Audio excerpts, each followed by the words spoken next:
You think love shows up because you have standards, because you know what you want, because you've raised the bar.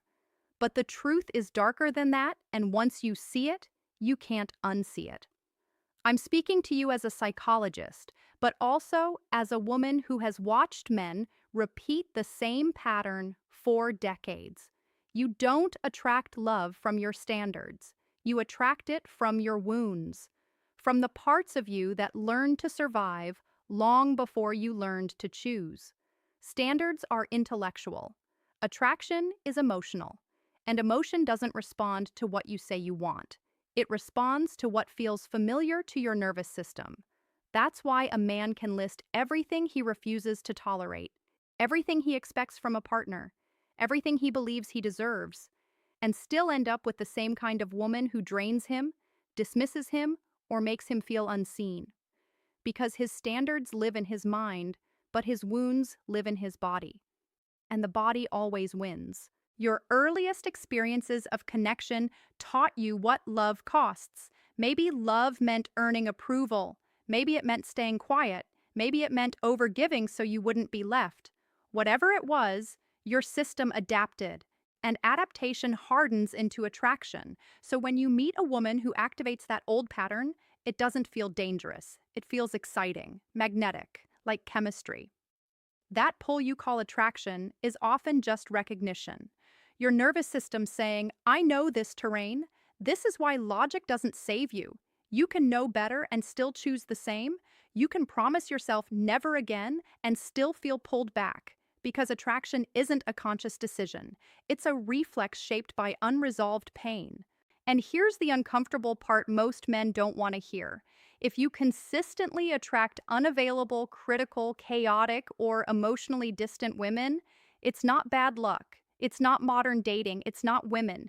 It's the echo of a wound that hasn't been integrated yet. That doesn't mean you're broken. It means you adapted beautifully to something that once hurt you. But what kept you safe back then is now keeping you stuck. Real love doesn't feel intoxicating at first when you're wounded. It feels unfamiliar. Calm can feel boring. Consistency can feel suspicious. And that's why men walk away from healthy women without knowing why, while chasing intensity that costs them their peace. Your standards are what you wish for. Your wounds are what you're loyal to. Until those two align, attraction will keep ignoring your rules. And the moment you stop asking, what do I want? And start asking, what part of me is choosing this? Everything begins to change. This isn't about blame. It's about awareness. Because once you see the wound-driving desire, you regain choice. You stop confusing intensity for intimacy. You stop negotiating self-respect for attachment. And slowly, the nervous system learns a new definition of love that doesn't hurt to hold or require self-abandonment. Most men believe healing is about becoming stronger, more confident, more disciplined. And while those things matter, they don't touch the core issue. Because the wound that drives attraction isn't loud. It's quiet. It hides inside what you tolerate, excuse, and explain away. As a psychologist, I see this again and again. Men don't fall for women who match their values. They fall for women who mirror their emotional injuries, and the more unhealed the wound, the stronger the pull feels. If you learned early that love was unpredictable, you'll feel drawn to unpredictability. If affection was inconsistent, you'll confuse anxiety with passion. If you had to perform to be accepted, you'll chase women who keep you proving yourself, not because you enjoy it, but because your nervous system recognizes the rhythm. This is why attraction feels involuntary. Your body is seeking resolution, not happiness. It wants to finish a story that never got closure. You're not chasing her. You're chasing relief. And here's where standards quietly collapse. You tell yourself you have boundaries. You say you won't tolerate disrespect. But the moment a familiar emotional pattern appears, your boundaries soften. You rationalize. You wait. You hope. Because your system believes endurance will finally earn love.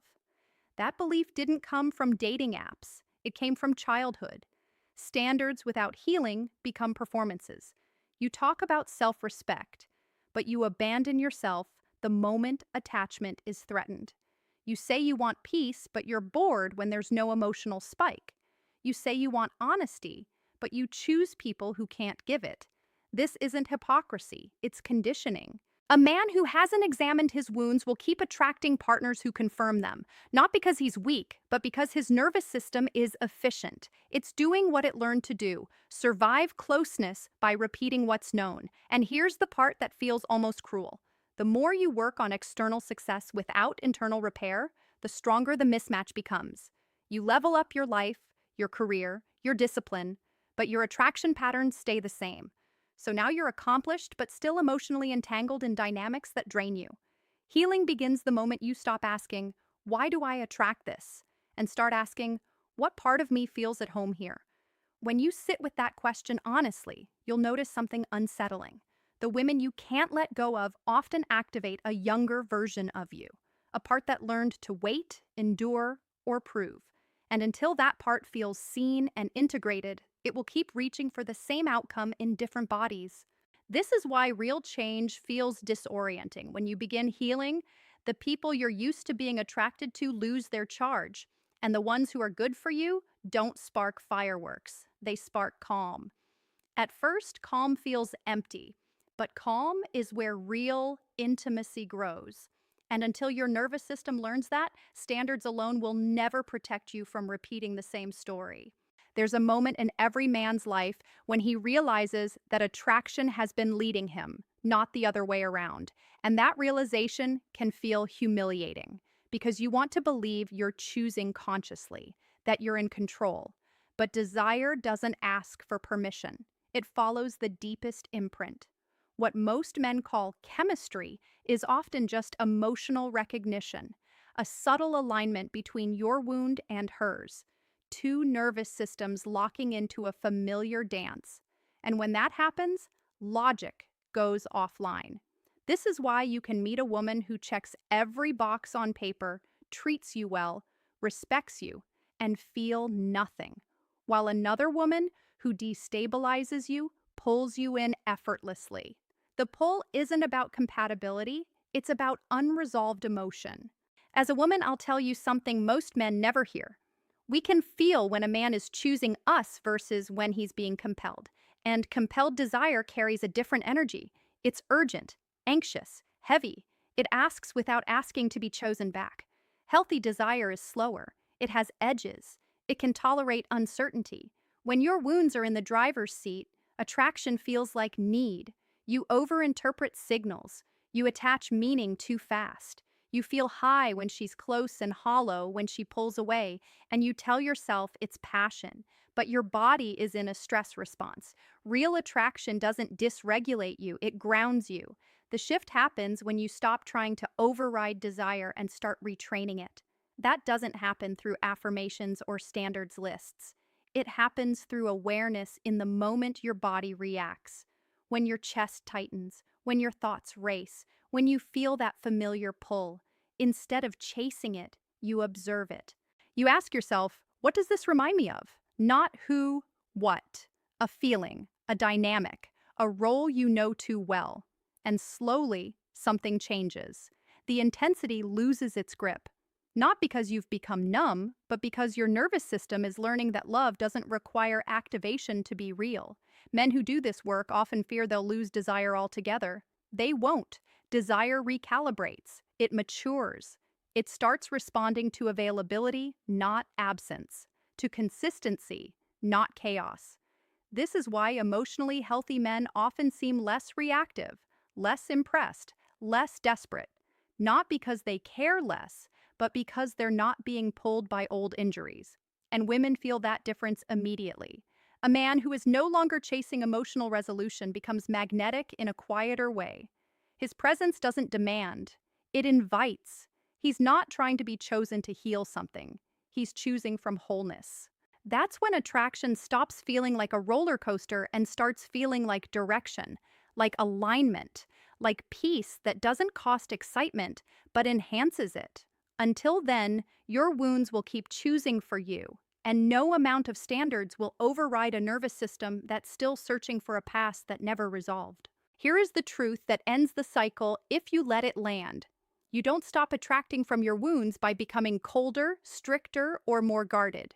You stop by becoming honest about what your attraction has been trying to fix, because the wound doesn't want punishment, it wants understanding. Most men try to discipline their desire, they shame it, they fight it, they call themselves weak for wanting the wrong women, but shame never heals a nervous system. It only drives it underground, where it keeps choosing in the dark. Healing begins when you stop asking attraction to disappear and start asking it to explain itself. When you can sit with the discomfort of calm without running back to intensity. When you can feel interest without urgency. When you can let someone pull back without chasing or collapsing. That's not emotional numbness. That's regulation. And regulation is the real standard. A regulated man doesn't need fireworks to feel alive. He doesn't need distance to feel desire. He doesn't confuse longing with love. He can be present without performing, open without overgiving, interested without attaching his worth to the outcome.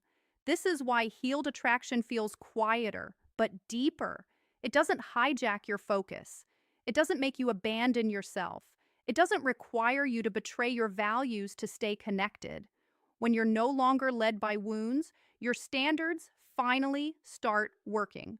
Not because you enforce them harder, but because your body agrees with them. Your nervous system stops lighting up around what hurts and starts responding to what's safe. And here's the paradox: safety doesn't kill desire, it refines it. The women you're drawn to change, not because you forced yourself to choose differently, but because the old patterns stop feeling like home. And when that happens, attraction stops being a trap and starts being a signal. You don't attract love from who you think you are. You attract it from what you've healed. So here's the equation I want you to answer honestly. Are you choosing partners who reinforce your peace or partners who reactivate your pain? Write your answer in the comments. Like this video if it gave you language for something you've felt but never named. Subscribe if you want psychology that actually changes patterns, not just behavior. And share this with a friend who keeps raising his standards but still feels stuck in the same story. Because awareness doesn't just change who you attract, it changes who you become.